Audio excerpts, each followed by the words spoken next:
بالغ ہوں تو خبر دینے کا کیا مطلب؟ آپ کو تو ہر بات کا پتہ ہوتا۔ اور دوسرا مسئلہ یہ ہے کہ جیسے بعض ائمہ کے نزدیک نماز جنازہ غائبانہ پڑھنا جائز ہے، ان کی دلیل یہ ہے کہ حضور پاک نے جب نجاشی حبشے کا بادشاہ فوت ہوا تو فرمایا اپنے صحابہ کو، ماتا اخوکم نجاشی، آج تمہارا بھائی نجاشی فوت ہو گیا، صلو علیہ، آؤ اس پہ جنازہ پڑھیں۔ کسی ملک میں مر گیا، ہم یہاں اس کا جنازہ پڑھیں، وہ کہتے ہیں جائز ہے۔ امام ابو حنیفہ رحمۃ اللہ علیہ فرماتے ہیں کہ بھائی وہ نجاشی کا جنازہ جو ہے اس میں دو باتیں تھیں، ایک اور تیسری وجہ یہ بھی ہے کہ نماز جنازہ غائبانہ تو حضور کے کتنے، اور یہی مسجد کیوں پڑھا؟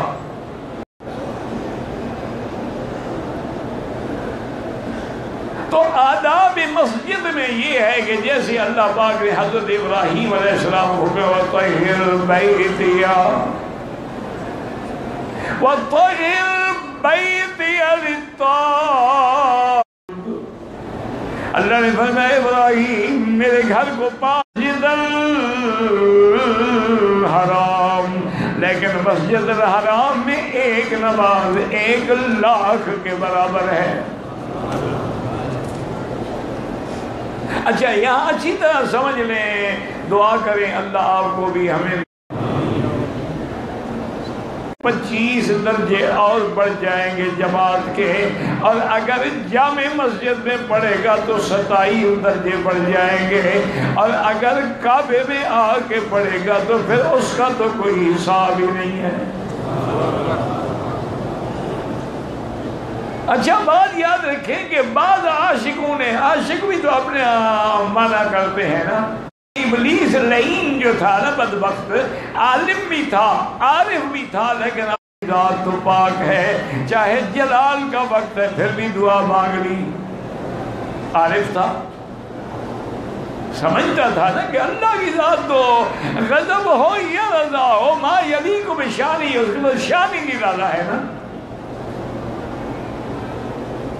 لیکن انہوں نے کہا کہ افسوس یہ ہے بدبخت عاشق نہیں تھا، عاشق ہوتا تو کبھی نافرمانی نہ کرتا، کبھی اپنے محبوب کا نافرمان نہیں ہو سکتا، کیونکہ والذین آمنوا اشد حبا للہ، ایمان والوں کا سب سے زیادہ محبوب اللہ کی ذات ہوتی ہے۔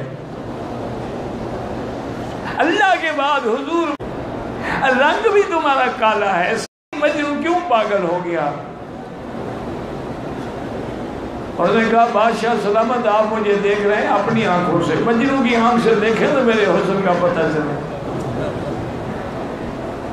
آپ بھی کہ اللہ تبارک و تعالیٰ کی عظمتوں کو دیکھیں، جو گھر ہیں یہ مثلاً وہاں ہوٹل میں پڑھو، الحرام تو سارا مکہ ہے۔ اللہ فرماتے ہیں نا کبھی تمتع اور قران کون کر سکتے ہیں؟ جن کے بال بچے مسجد حرام میں نہ رہتے ہوں، تو بال بچے مسجد حرام میں تو نہیں رہتے، وہ تو مکے میں رہتے ہیں۔ تو اس لیے علماء نے فرمایا کہ سارا حد حرم جو ہے، مثلا منی بھی حرم میں ہے، مزدلفہ بھی حرم میں ہے، اور ادھر جیرانہ کے قریب حد ہے، ادھر تنعیم کے قریب حد ہے، یہ سارا مسجد الحرام ہے، جہاں بھی پڑھو 1,00,000 بھی رہے گا۔ اور مسجد نبوی کی جماعت میں مسجد کے ساتھ پڑھو گے تو 1,000 ملے گا۔ ہاں جو لوگ باہر سین میں کھڑے ہیں لیکن امام کے پیچھے پڑھ ہیں، وہ بھی مسجد میں شامل ہیں۔ اور مسجد اقصی میں ایک نماز جو ہے وہ 500 کے برابر ہے۔ اب میں بات بتا رہا تھا آپ کو کہ محمد رسول اللہ پڑھتے ہیں، ہاں جی سچی سچی بات کو پڑھتے ہیں، اور جب تکبیر ہوتی ہے اس میں بھی اشہد ان محمد رسول اللہ پڑھتے ہیں کہ نہیں پڑھتے؟ فرق صرف اتنا ہے کہ یہ کہتے ہیں درود بھی وہاں پڑھو جہاں حضور نے حکم دیا ہے، تم اپنے منشے سے پڑھتے ہو جو اللہ کو قبول نہیں ہے۔ اب اس کے لیے ایک آسان مسئلہ آپ نے بات کریں گے تو بات سمجھ آئے گی، ادھر ادھر توجہ نہ ہو۔ آپ نے فرمایا کہ میری مسجد میں ایک نماز کتنے کے برابر ہے؟ اور مسجد الحرام، اب بات سنیں سمجھیں، انہوں نے کہا حضور نے یہ تو نہیں فرمایا نا کہ 1 اور 1 لاکھ، بات سمجھیں، انہوں نے فرمایا کہ آپ نے یہ تو نہیں فرمایا کہ میری مسجد میں 1 ہے اور مسجد الحرام میں 1 لاکھ ہے، فرمایا نا میری مسجد میں 1000 الا المسجد الحرام، تو وہاں لاکھ کو 1000 سے ضرب دینی ہوگی۔ نہیں سمجھ آئی بات میرے خیال؟ 1 ہو تو 1 لاکھ کے برابر ہو تو 1000 برابر 1 لاکھ، تو 1 لاکھ ضرب 1000، پھر اندازہ کریں کہ کتنے لاکھ بن جائیں گے۔ اور اسی طرح یاد رکھیں کہ مسجد الحرام کے یہ بھی آداب میں ہے کہ مسجد کو صاف رکھا جائے، يُنَظَّفُ وَيُطَيَّبُ، کیا معنی؟ صفائی بھی ہو، خوشبو بھی ہو۔ حضور پاک نے اپنی بیویوں سے بھی فرمایا تھا کہ اپنے گھر میں اگر کوئی کمرہ مسجد کے لیے مختص کر لو، اس کو صفا بھی کرو اور وہاں خوشبو بھی ہو۔ اسی لیے آپ دیکھتے ہیں کہ یہاں وہ عود جلاتے ہیں مبخرے میں دے کے، تاکہ اس کا دھواں جو اڑتا ہے تو ساری کہ حضور پاک نے رحمت دو عالم نے مسجد کسی اپنی مسجد میں یا کسی بھی مسجد میں کبھی سر ننگے نماز نہیں پڑھائی، نہ پڑھی ہے۔ صرف حالت احرام میں آپ نے سر پہ کپڑا نہیں ڈالا، نہیں پڑھی۔ حضور پاک عام طور پر ٹوپی کے اوپر من آمن باللہ والیوم الاخر، مسجد بناتے بھی وہ ہیں اور مسجدوں کو آباد بھی وہ کرتے ہیں جو مومن ہیں، اللہ کے قیامت پہ ایمان رکھنے والے ہیں۔ جو مومن نہ ہو، آخرت پہ ایمان نہ ہو، وہ مسجد کا کیا احترام کرے گا؟ جگہ صرف اللہ کے لیے ہے، اللہ کے سوا کسی کو نہ پکارا کرو کہ مسجد میں بیٹھ کے بھی غیر اللہ کو پکارے۔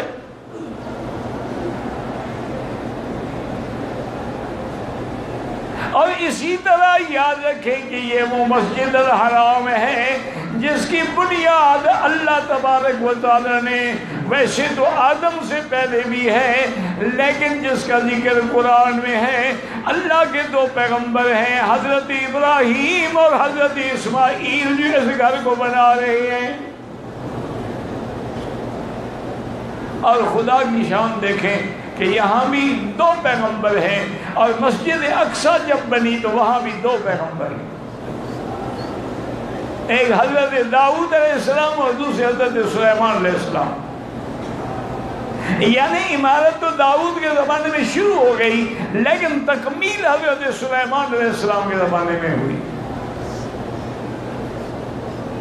اور دعا کریں کہ آج مسجد اقصی یہودیوں کے قبضے میں ہے، جہاں نجس یہودی اور یہودی لڑکیاں جو ہیں وہ عریاں لباس پہن کے اللہ کے اس گھر میں پھر رہی ہیں، اور مسلمانوں کو جمعہ تک پڑھنے سے روکا جاتا ہے، اور مسلمان چپ کر کے رو رہے ہیں۔ اللہ سے دعا کریں کہ یا اللہ، ہم عاجز ہیں، بیکار ہیں، بدکار ہیں، بد کردار ہیں، بے بس ہیں، بے وس ہیں، اپنی قدرت کے ساتھ مسجد اقصی کو آزادی عطا فرما، اور اپنی قدرت کے ساتھ مسلمان کشمیر میں ہے، شام میں ہے، عرب میں ہے، عجم میں ہے، یا اللہ تیرے نام لیوا قدم قدم پہ ذلیل ہو رہے ہیں، ان کی خون سے کافر خون سے ہولیاں کھیل رہے ہیں، ہم تو بالکل بیکار ہیں، اپنی عاجزی کا اعتراف کرتے ہیں اور تجھ سے درخواست کرتے ہیں کہ ان ظالموں پہ اپنا قہر نازل فرما۔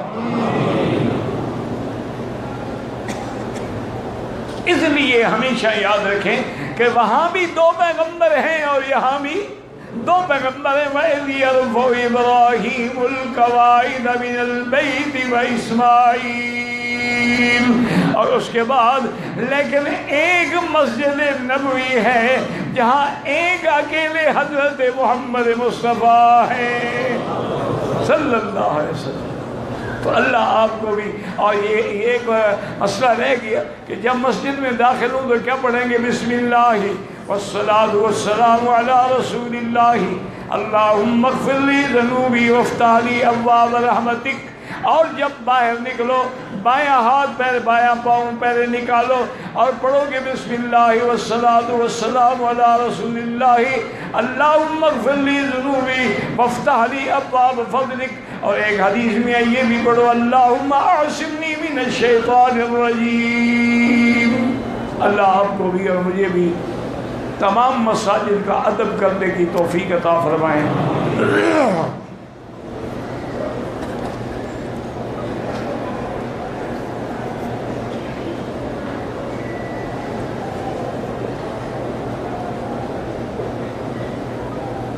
چار چیزوں سے اللہ مسکراتے ہیں، مجھے علم نہیں ہے۔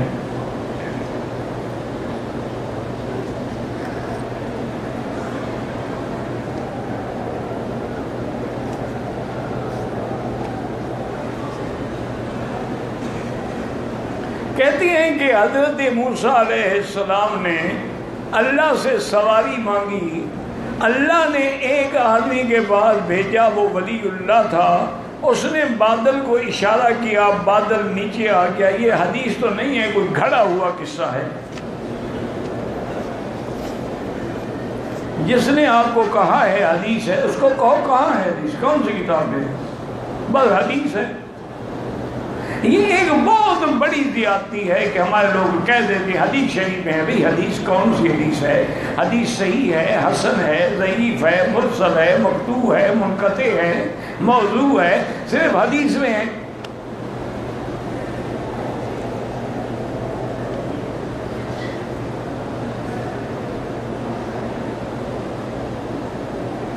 اگر کوئی عورت حیض میں ہے وہ مسجد نبوی کے اندر نہیں جا سکتی، باہر کھڑے ہو کر درود بھی پڑھ سکتی ہے، صلاۃ و سلام بھی پڑھ سکتی ہے۔ اندر جانا منع ہے، یہ نہیں کہ باہر درود شریف بھی پڑھنا منع ہے، اللہ کا ذکر تو منع نہیں ہے۔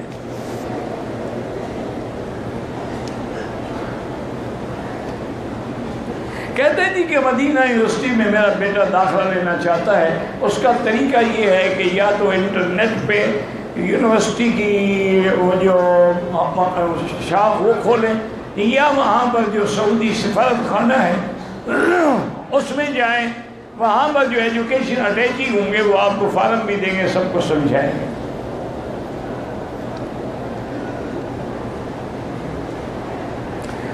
میں اور میری اہلیہ 12 تاریخ کو طائف گئے تھے، میری اہلیہ کو حیض آ گیا، اہلیہ نے عمرے کے لیے احرام باندھ لیا ہے، مجھے 7 تاریخ کو مدینے جانا، جب تک وہ عمرہ مکمل نہ کرے احرام نہیں کھول سکتی، انتظار کرے، پاک ہو پہلے عمرہ کرو، مدینے شریف بعد میں چلے جاؤ، وہاں 8 دن کے بجائے 2 دن رہ لینا، 3 دن رہ لینا۔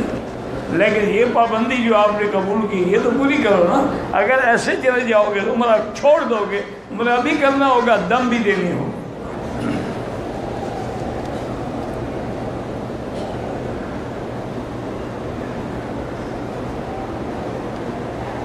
کہتے جی کہ ہمارے ملک میں علماء جو ہیں وہ کھل کے بات نہیں کرتے، میرا بھائی جو علماء حق ہیں وہاں بھی کھل کے بات کرتے ہیں۔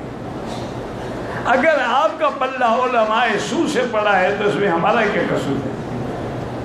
علماء حق جس ملک میں بھی ہیں الحمدللہ انہوں نے ہمیشہ کھری بات کی۔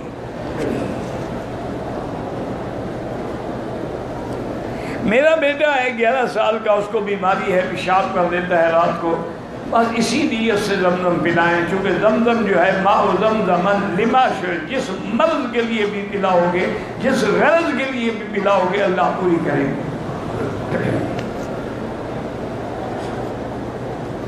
حضور پاک کا سینہ مبارک جو ہے وہ کتنی دفعہ شق صدر ہوا؟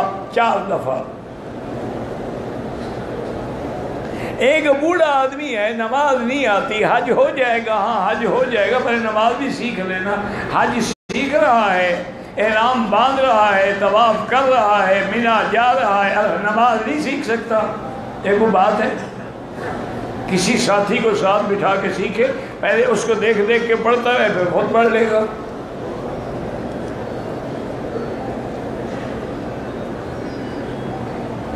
ہمارے پاس چونکہ خیمہ نہیں، جگہ نہیں، ہم 9 عرفات چلے جائیں۔ دیکھیں بات یاد رکھیں، اگر احرام بھی ہو، نیت بھی ہو، 9 عرفات بھی پہنچ جائے، حج ہی تو ہو جائے گا۔ الحج عرفہ، حج عرفات کا نام ہے۔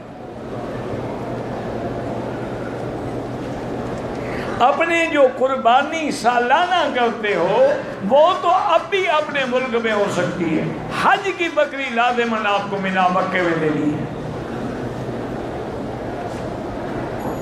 کہتے ہیں جی کہ نماز پڑھنے سے جو ماتھے پہ نشان بن جاتا ہے، کہتے ہیں وہ جنتی ہے۔ بالکل جھوٹ کہتے ہیں، 2-3 دن تم گرم پتھر میں ماتھا رگڑو، نشان بن جائے گا۔ اگر اتنی آسان جنت ملتی ہے۔ ہماری عورتیں کپڑے پہنتی ہیں باریک، اس لیے انہوں نے کوشش کی کہ کم از کم اوپر عبایا پہن لے کہ بدن تو نہ پھیلا۔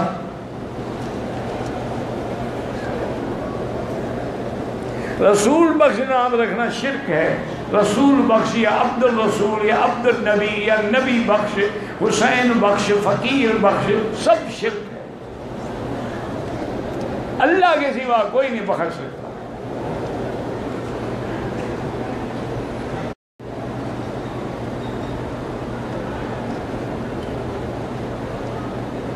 بالکل یہ حدیث میں ہے کہ جب آدمی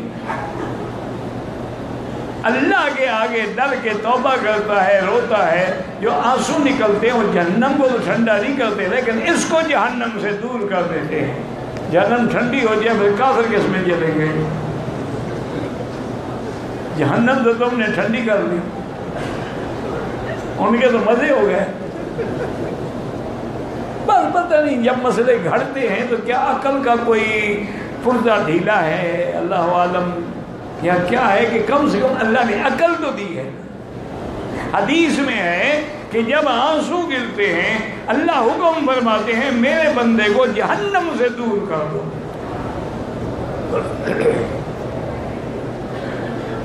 ایک طواف کو زائد لوگوں نہیں، ایک ایک کے لیے ہوتا ہے۔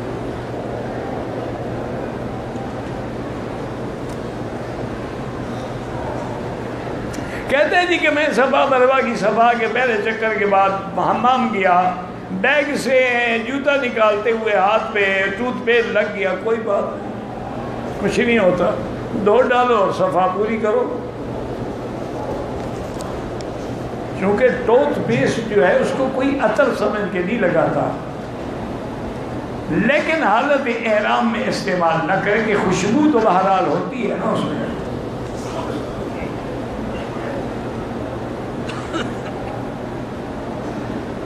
کہتا ہے میں نے حضور کی خدمت میں مدینے میں حاضری ہونے والی ہے، میں چاہتا ہوں کہ میرے پاس کوئی تحفہ ہو، درود شریف زیادہ پڑھو، اس سے بڑا کوئی تحفہ نہیں، تم کیا دے سکتے ہو؟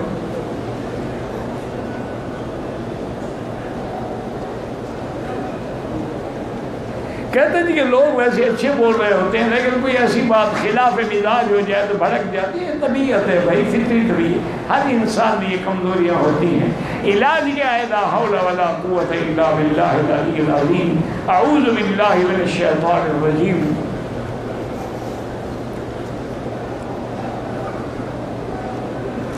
میں نے اپنی بیٹی کو دینے کے لیے جہیز میں سونا رکھا ہے، بالکل زکوٰۃ دیں گے، یہ کیا منع ہے؟ ابھی تو تمہارے ملک میں ہے نا، بیٹی کو دے تھوڑا دیا ہے، اگر بیٹی کو بھی دے دو اور 7.25 تولے سے زیادہ وہ بھی زکوٰۃ دے گی۔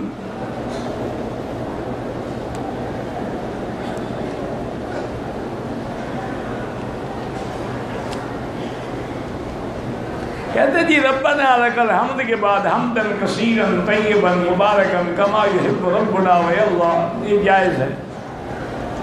اسی طرح بیٹھے ہوئے رب اغفر لی وارحمنی وارزقنی واسترنی واجبرنی واہدنی واعف عنی، یہ دعا پڑھنی بھی جائز ہے، احناف کے نزدیک بھی جائز ہے۔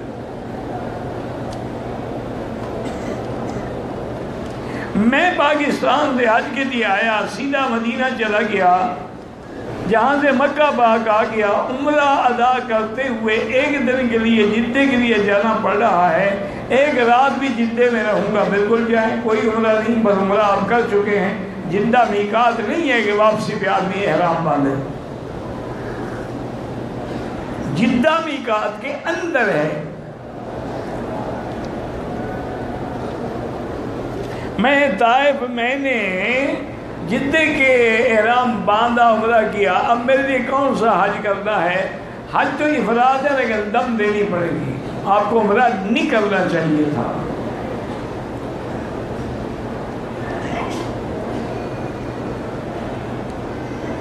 کہتے طائف سے بہت عمرے کی، کبھی کبھی جمعہ کی نماز کے لیے آتے ہیں، بہرحال طائف سے جب بھی آؤ گے تو میقات سے احرام باندھ کے آؤ۔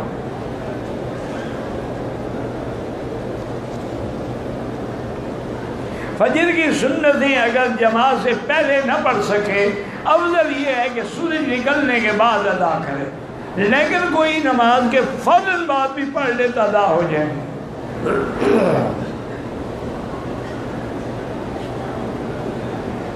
جمعہ کے خطبے کے درمیان دعا میں خاموش رہیں۔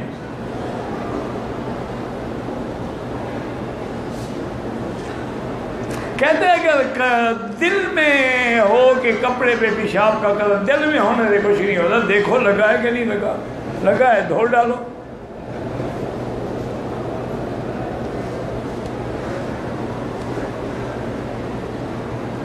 میں قرآن کو ترجمے کے ساتھ پڑھنا چاہتا ہوں، افضل یہ ہے کہ جس ملک میں رہتے ہو وہاں کسی عالم کے پاس جا کے پڑھو۔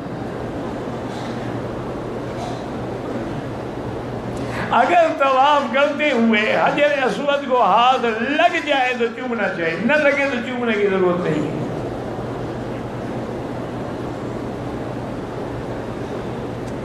صفا اور مروہ دوڑ، ہاں صفا پہ کھڑے ہو کے دعا کرو، مروہ پہ کھڑے ہو کے دعا کرو، چلتے ہوئے دعا کرو، تو مقام ہی ایسا ہے کہ دعا قبول ہوتی ہے۔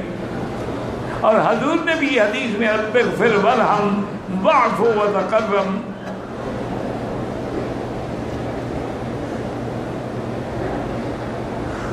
ہم مدینہ جو کل سے جائیں گے وہ 6 ذی الحج کو واپس آئیں گے، تو ان کو مدینے سے احرام باندھ کے آنا ہوگا۔ اب اگر ہمت ہے وہ پھر عمرے کا بھی باندھ سکتے ہیں، ورنہ عمرہ کر چکے ہیں وہاں سے حج کا احرام باندھ کے آ جائیں، لیکن حج تمتع رہے گا۔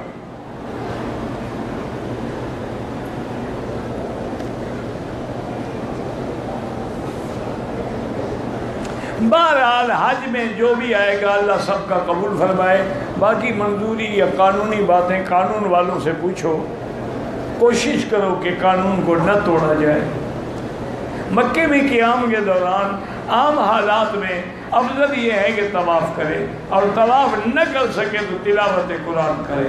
اگر تلاوت قرآن بھی نہیں ہو سکتی تو افضل ذکر لا الہ الا اللہ محمد الرسول اللہ اور درود شریف پڑھے۔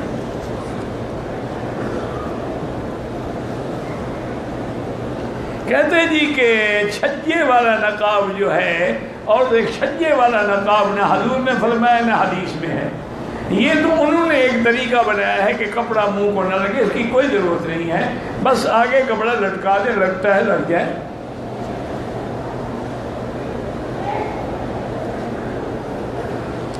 اگر حالت احرام میں کوئی مکھی مر جائے کچھ نہیں ہوتا، جتنی مکھیاں ہیں سب مار ڈالو۔ اگر ایک آدمی کے ذمہ کئی سال کی قضا نمازیں ہیں، سب سے پہلے توبہ کرے، اللہ معاف کر دے، اور کوشش یہ کرے کہ نفل کے بجائے قضا پڑھتا رہے، قضا پڑھتا رہے۔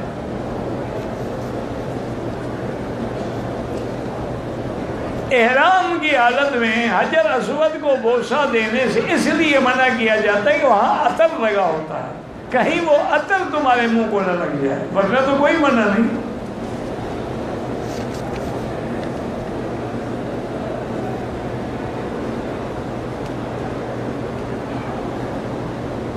کہتے ہیں جی کہ میں نے شک ہے کہ میرا وضو طواف زیارت کے آخری چکر میں شاید ٹوٹ گیا، غالب گمان یہ ہے کہ وضو نہیں تو بس جو ہو گیا اللہ قبول کرے، 6 چکر تو ٹھیک ہو گئے نا، ورنہ اگر ہو سکے تو ایک دفعہ پھر طواف دہرا دو بس۔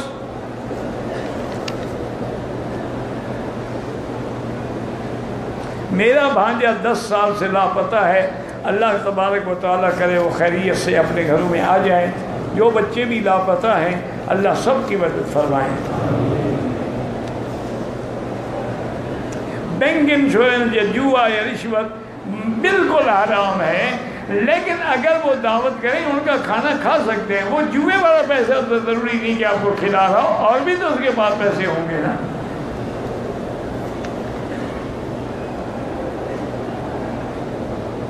کہتے ہیں کہ ہاں جو گائے کا گوشت یا مرغی باہر سے آتی ہے، باہر سے جو ہے اس کا اعتبار کوئی نہیں۔ وہ تو کہتی ہیں کہ ذبح ہوتی ہے لیکن اعتبار نہیں ہے۔ بہت سارے لوگ حج و عمرے پہ آتے ہیں، نماز کی پابندی نہیں کرتے۔ امام احمد بن حنبل فرماتے ہیں جو آدمی ایک نماز بھی عمدن چھوڑ دے وہ کافر ہو جاتا ہے، نکاح بھی اس کا ختم ہو جاتا ہے۔ حج کیا ہوگا جب کافر ہو گیا؟ حج پڑھنے کا فائدہ؟ یہ تو باقی امہ کہتے ہیں فاسق فاجر ہو جاتا ہے، لیکن بہرحال اگر نماز نہیں پڑھنی حج چھوڑ دو، کیا فائدہ حج کرنے کا؟ نماز دن میں 5 دفعہ فرض ہے، حج تو زندگی میں 1 دفعہ فرض ہے۔ حج کا حکم جبریل لائے ہیں، نماز کا حکم تو خود محمد مصطفیٰ لائے ہیں۔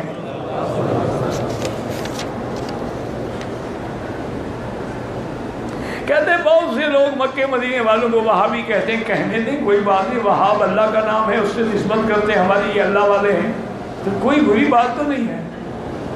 عبد الوہاب وہ بھی تو وہاب کا بندہ تھا نا، تو نسبت تو اللہ کی طرف ہوئی نا۔ کوئی یاد نہیں جناب، ان کو جتنا مرضی ہے گالیاں دینے دیں۔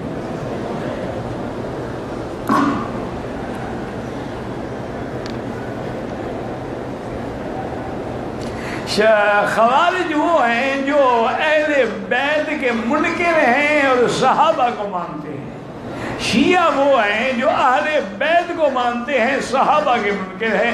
بعض 6 امامی ہیں، بعض 12 امامی ہیں، بعض تو خود نصیری ہیں جو حضرت علی کو خدا مانتے ہیں۔ زیادہ پڑھنا ہے تو